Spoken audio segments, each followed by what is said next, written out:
저희 교회 교인들 힘들게 사는데 식당 하시는 분이 다른 분들보다는 더 힘들게 하루를 보내게 됩니다. 근데 식당 하시는 권사님 말씀이에요. 제가 이렇게 신방을 갔더니 권사님이 하시는 말씀이, 목사님, 찾아오는 사람들 중에는요 손님도 있고 손놈도 있습니다, 그러시는 거예요. 손놈이라고 처음 들어봤어요. 손놈은 어떤 사람이에요 하니까, 지금도 그런 사람들이 있대요. 이렇게 단체로 많이 7, 8명이 와가지고 별의별 거 다 시켜서 드신대요. 그리고 식사 끝나면 한 명 한 명씩 화장실 가는 것처럼 나가다가 싹 없어진대요. 그분들이 손놈이래요. 제가 보기에도 그럴 것 같아요. 근데 이런 분도 있답니다. 정말 일어나 오전에 오셔가지고 국밥 하나 시켜놓고 국밥을 먹은 다음에 3시간 넘도록 그 식당에서 자기 업무를 본다고 합니다. 그래서 식당에서도 전화 받고 또 밖에 나가서 뭐 전화하고 업무 보고, 그걸 3시간 동안 하니까 우리 권사님이 성격이 굉장히 좋은 분이시거든요. 그래서 꾹 참는데 점심때가 되어지면 근처 회사에서 회사원들이 식사하러 엄청 나오시거든요. 그래서 할 수 없이 점심때 돼서, 죄송하지만 이제 손님들이 오시기 때문에 이동해 주시면 고맙겠다고 하면 그냥 소리를 치면서 고소하겠다고. 그런데요, 그러면서 제일 식당하는 분으로서는 좀 무서운 거죠. 내가 오늘 나가가지고 오늘 저녁에 이 식당 주인 친절하지 않고 맛없다고 인터넷에 띄울 거라고. 그러면 솔직히 띄우는지 안 띄우는지 모르지만은 좀 마음이 좀 안 좋대요.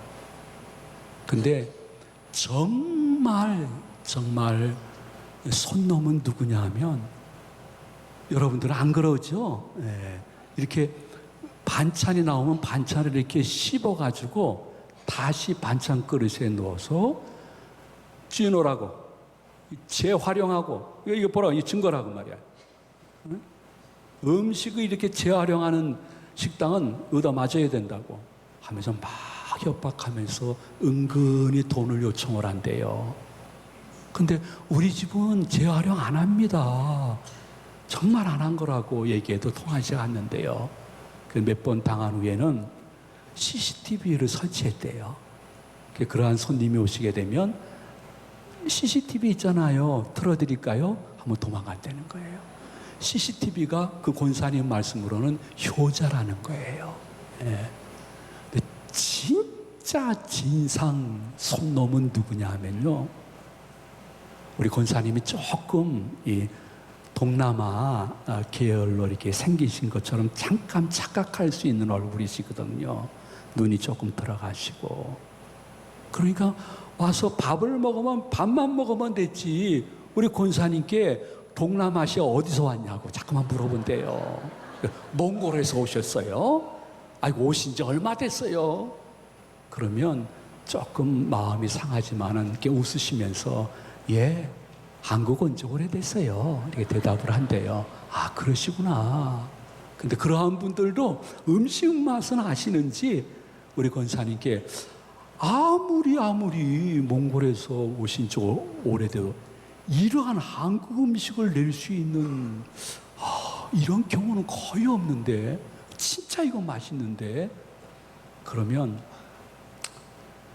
같이 식당에서 일하는 남편 집사님이 그런데요, 그냥 웃으시면서, 아이고, 우리 아내 몽골에서 오시지 않았어요, 인도네시아에서 왔어요, 이렇게 이야기한 거예요. 그럼 인도네시아에서 왔습니까? 이제 그런데요, 인도네시아 손님 자카르타라고 아세요? 자카르타가 수도예요. 수도에서 데리고 왔어요. 이렇게 얘기하면서 지혜롭게 넘어간다고 합니다. 그럼에도 불구하고 한 달 지나면서 여러 사람들에게 괴로움을 당하면서 느끼는 것이 있다고 합니다. 좀 친절한 손님들이 많았으면 좋겠다. 힘들게 살아가는데. 여러분 만약에 이러한 생각을 해볼까요? 어떠한 식당이 있는데 그 식당에 들어와서 종업원이나 주인을 조금 이렇게 무시하는 태도나 말을 하고 반말로 막 이야기하면서 조금 강압적으로 고자세로 이렇게 식사하는 분들이 가만히 서빙하면서 왔다 갔다 보니까 아유 목사님 더 드세요. 아유 장로님이 더 드세요. 교회 다녀? 아유 권사님이 더 많이 드셔야죠. 아유 집사야 그만 먹어 더 살쪄 하면서 본인들이 스스로 교회에 다니는 것을 나타낸다고 하면 조금 무시당한 그분들이 실망하지 않을까? 혹은 좀 화가 나지 않을까? 그런 생각이 문득 드는 순간이었습니다. 여러분, 어느 식당 하시는 분의 말씀입니다. 그분이 이야기하는데 요새는요 손님 중에 다 그런 것은 아니에요. 그런데 손님들 중에 교회 안 다니시는 분들이 교회 다니는 것 같이 친절하게 해주고 교회 다니는 분들이 세상 사람처럼 대해줄 때도 있다는 말씀을 들은 적이 있습니다. 여러분, 손님은 왕이다. 난 그 구호가 싫습니다. 왜? 손님은 왕이라는 그 구호를 잘못 악용하는 사람들이 있는데 그러한 사람 중에 우리 기독교인이 있다고 하면 그들이 더욱 실망하고 더욱 화내지 않을까? 왜냐하면 교회를 다니든 안 다니든 사람들은요, 기독교는 사랑의 종교야. 이미 다 알고 있습니다. 그리고 기독교인들에게 기대하는 것은 무엇이냐 하면 교회 안 다니는 우리보다는 조금 친절하고 배려가 있는 사람들이 기독교인이야. 이렇게 무의식 속에 생각하고 있는 것입니다.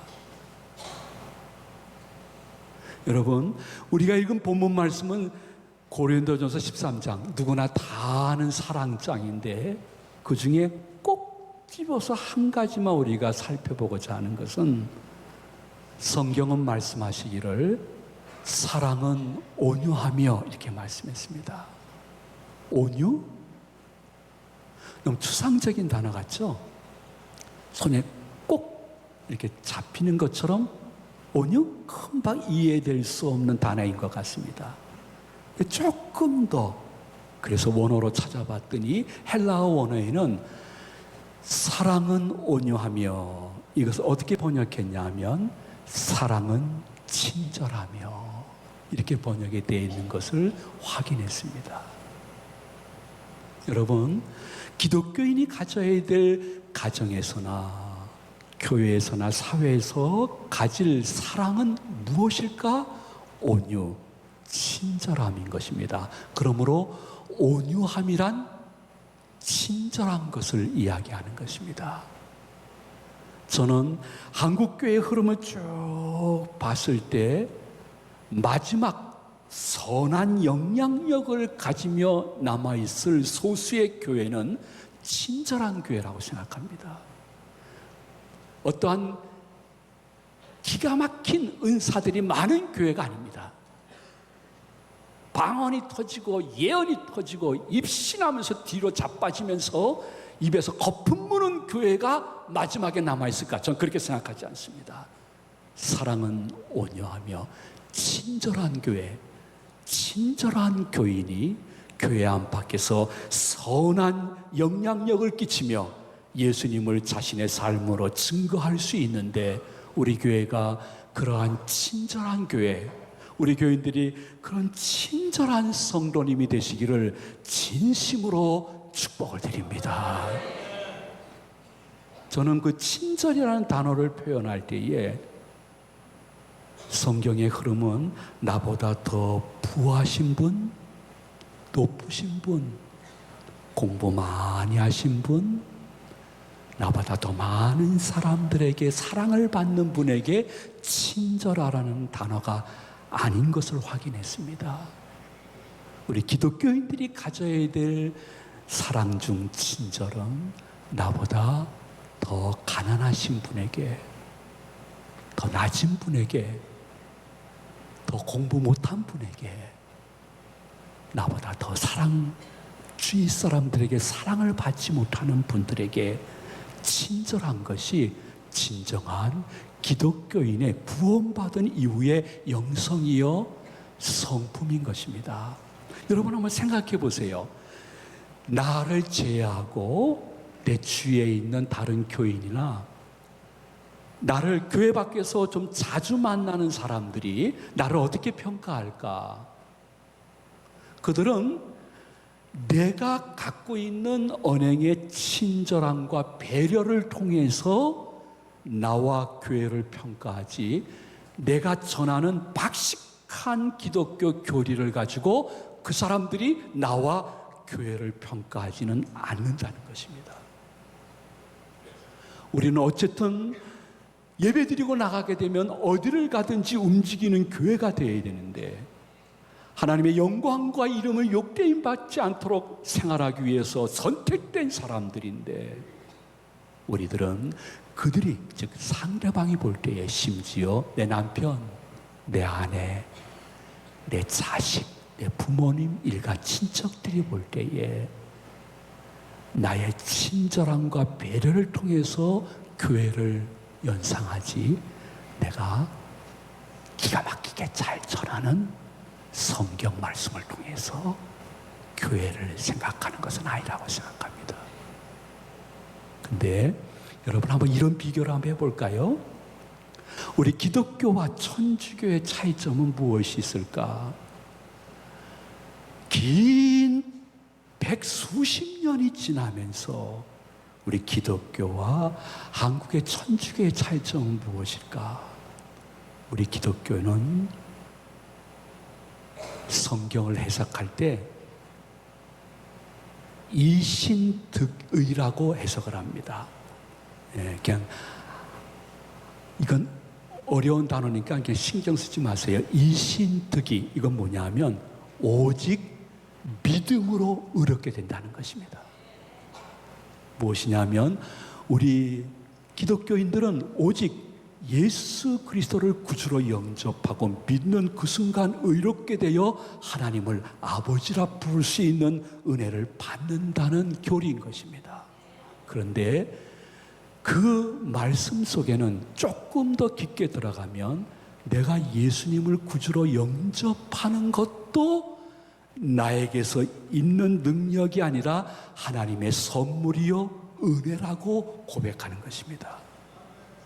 그래서 우리는 믿음을 강조하는 것은 굉장히 좋은데, 이것이 너무 강조됨으로 말미암아 믿음 후에 나의 삶의 현장에서 성화, 예수님처럼 친절하고 배려 있는 언행을 하는 데는 굉장히 약해지고 말했습니다. 그로 인해서 믿지 않는 분들이 우리들을 보면서 분명히 저분은 교회 다니고 예수님 믿으니까 나랑 다를 것이야, 이렇게 생각했는데 나랑 별로 다르지가 않습니다. 크게 말하지 않지만 속으로는 야야야, 교회 다니는 너보다 내가 더 낫다, 이 녀석아. 그렇게 불친절하고 배려가 없고 고집투성이 그 말이에요. 그래서 전도의 문이 점점 막히고 있는 것입니다. 물론 모든 기독교인이 그런 것은 아닙니다. 지금 사회 속에 흐르고 있는 흐름을 제가 말씀드리는 것은 일신득의가 좋지만은 그 후 성화에 대한 실천에 우리가 부족했던 것도 더 이상 감출 이유가 없다고 생각합니다. 그러면 천주교의 주 핵심은 무엇일까요?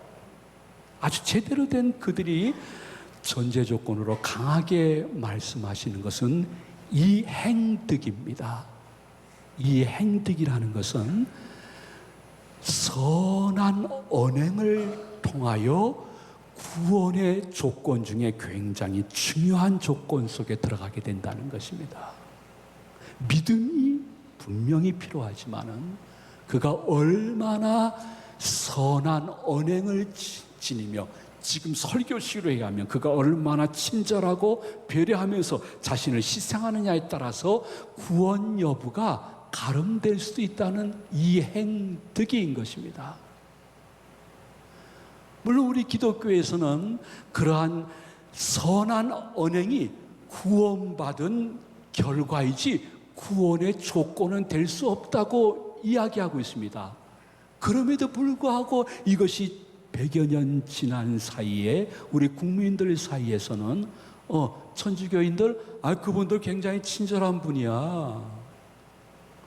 성당, 거기 배려가 많은 곳이야. 그러니까 데모하다가 잘못되면 교회로 가지 마라. 성당으로 들어가. 그러면 너 철저히 보호받을 수 있어. 그래서 천주교인들과 성당은 친절하고 배려하다는 의식이 어느새 자리가 잡히고 말았습니다. 물론 천주교인 중에 그렇지 않은 분들도 적지 않은 것은 사실이겠지만 말입니다. 저는 흐름을 말씀을 드리는 것입니다. 그러면 우리 교회 교인들이나 한국교회가 지향해야 될 방향은 무엇일까? 믿음만큼 이후로 그 믿음을 가진 우리들이 사회 속에 나가서 내가 조금 손해보더라도 친절하고 배려 있는 삶을 추구해서 균형을 맞춰갈 때에 한국교회는 다시 회복되어지고 인식이 전환되어지는 역사가 있을 줄로 믿으시기를 바랍니다. 우리는 이러한 고백을 가지고 사는 사람들입니다. 우리의 고백이 무엇일까요?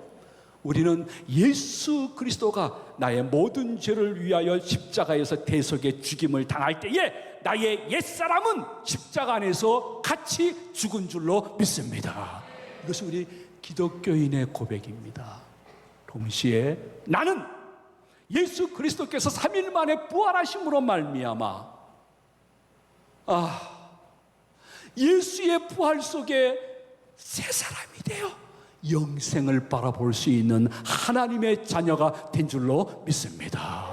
이렇게 이 두 가지 고백하는 우리 기독교인들에게 실제적으로 교회 안에서나 교회 밖에서 필요한 것은 성화 중 사랑은 온유하며 좀 더 친절하고 좀 더 배려가 있는 흐름으로 바뀌는 역사가 우리 교회에서 있지만은 앞으로 더 도저히 흐를 수 있는 흐름이 되어지기를 여러분이 기도하고 행할 수 있는 멋진 기독교인들 되시기를 축원을 드립니다.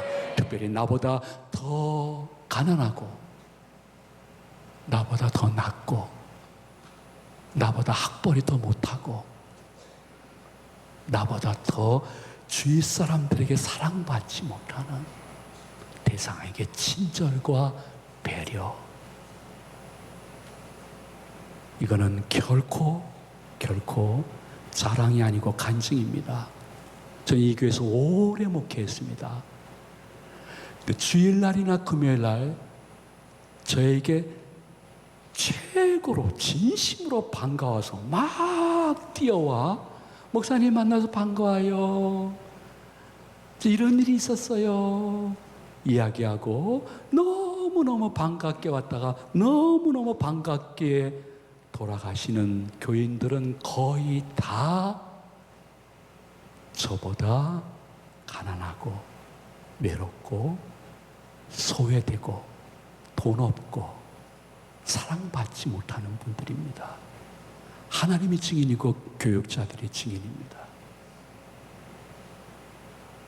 그것은 저의 목회에 제 자신이 특별한 신비한 은사를 사모하지 않더라도 하나님이 몸된 교회를 천국으로 이렇게 이끄는 과정 속에 주신 은사요.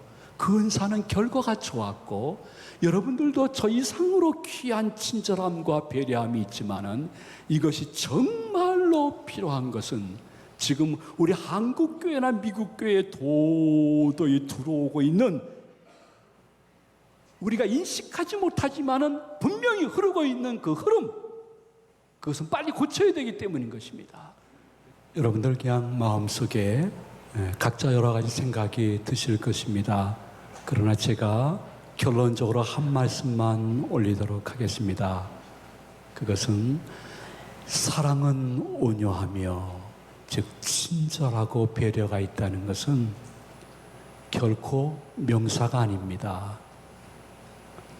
동사입니다. 저는 교육자 초기 그 시절에 여러분이 생각한 것보다 더 힘들었습니다. 모든 면에 어렵고 힘들고 소외되고 외롭고 솔직히 돈도 거의 없었습니다.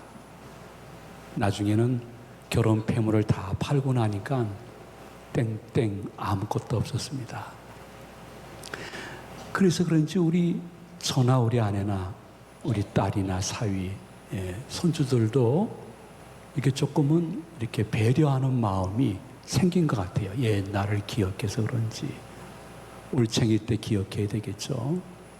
근데 이 손주들이 어디 부패에 꽂혀가지고 어쩌다 한번 만나면 그 부패만 가자는 거예요. 그래서 손주가 왕이잖아요. 그래서 그 부패집을 3번이나 갔어요. 근데 그 부패집에도 보니까 이렇게 그 서빙하는 청년들이 구역이 있는 것 같아요. 3번째 하는데도 역시 그 청년이 우리가 앉는 자리, 항상 애들에게 방해가, 다른 사람들 방해될까 봐 구석에 앉거든요. 그 구석에 앉는 자리에 그 청년이 또 서빙을 하는 거여서 아유 반갑습니다. 이제 인사를 드렸어요. 그랬더니 그 청년이 그날은 서빙하러 와가지고 손님 가족 여러분, 제가 이렇게 한마디 해도 될까요? 그러는 거예요. 그래서 말씀하시라고. 그러니까 그 청년이 딱 한마디를 하더라고요. 제가 몇 번 손님 가족을 봤는데 손님 가족은 천사입니다. 그러는 거예요. 얼떨결에 천사가 되세요.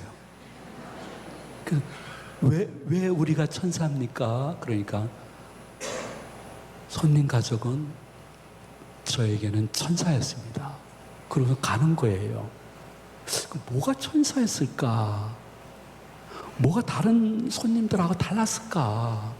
생각해 보니까 저희들은 그냥 습관이에요. 일부러 하려고 하는 것이 아니라 뷔페 가게 되면 가족끼리 가면 막 먹으면 빈 그릇이 많이 쌓이잖아요. 그 빈 그릇을 함부로 놓지 않고 꼭 한쪽에다 이렇게 차곡차곡 탑을 쌓듯이 쌓아놓습니다. 왜냐하면 서빙하는 청년이 잘 갖고 갈 수 있도록. 근데 그 접시에 잔밥이 있으면 좀 그렇잖아요. 그래서 잔밥은 다 모아가지고 한 군데 접시에다가 두고, 여러분 잔밥 안에다가 이렇게 닦은 휴지 집어넣으면 그들이 분리할 때 힘들어요. 그래서 휴지는 또 따로 접시에 둬가지고 이렇게 분리해가지고 그분들이 오시면 금방 싹 들고 가면 끝날 수 있도록 이렇게 하는 것이 특별한 마음을 가지고 간 것이 아니라 옛날을 기억해 볼 때에 우리 용됐지 하면서 그렇게 분리했던 것 뿐이었습니다. 근데 그렇게 분리해서 자신들이 가지고 나가도록 편하게 한 것, 그거 한 가지가 그들이 볼 때는 손놈이 아니라 손님이었던 것입니다. 당신 가족은 천사입니다. 그 한마디 때문에 우리 아내는 그냥 그날은 말이에요, 평소에 안 하던 그 탁자 밑에 있는 것까지 가가지고 지금 무릎이 엄청 아프거든요. 근데 무릎이 아픈데도 그냥 그거 안 해도 돼. 안 해, 이거 다 해야 돼. 그날 우리 아내는 천사장 가브리엘이 됐습니다. 예? 우리 교회 솔직한 얘기지만 의도하지 않았는데 친절한 교회, 배려 있는 교회가 되었습니다. 이거 지켜나가야 됩니다. 그러기 위해서 우리들에게 누가 강요하지 않더라도 마음속에 일주일 동안 가정생활, 교회생활, 사회생활 하면서 하나님의 명령이구나. 사랑은 온유하며 친절함과 배려가 있는 것이 몸에 이렇게 잘 박혀서 아버지 하나님이 그러한 모습을 보면서 때로는 전혀 내가 기도하지 않았던 기도 제목까지 응답해 주시는 것을 경험하는 아름다운 한 주간 되시기를 예수님의 이름으로 축원해 드립니다. 축복합니다.